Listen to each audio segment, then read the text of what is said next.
এখন পর্যন্ত তো সেকেন্ড রাউন্ড গণনা শেষ হয়েছে, থার্ড রাউন্ড শুরু হবে, 10 রাউন্ড হবে রামনগরের গণনা। তো আমরা আগে যা বলেছি তাই, আমরা তো রিপোর্ট চেয়েছিলাম এই কেন্দ্রে, তা তো হয়নি।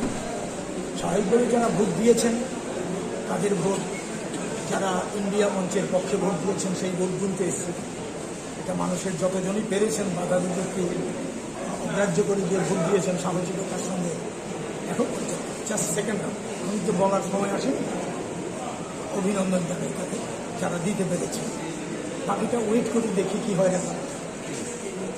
এই আর পরিবেশটা কিরকম? এখন পর্যন্ত শুরু হয়েছে, এখনই আমরা কিছু বলছি না, একটু পরে কথা বলবো। আসলে কংগ্রেসের আশিসা করেছে এখানে ভোট কেন্দ্রের বিরুদ্ধে তারা এখানে আমাদের যে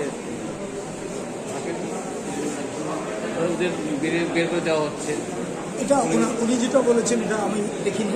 এখানে আমি তো রামনগর কেন্দ্রের প্রথম দিকে উত্তেজনা করেছি, আমাদের 2-4 জনকে বলা হয়েছিল, তারপরে আমরা তাদের সঙ্গে কথা বলেছি, আর ওকে জানিয়েছি, সিকিউরিটি পার্সোনালদের জানিয়েছি। এখন পরিস্থিতি নিয়ন্ত্রণে এই মুহূর্তে আছে।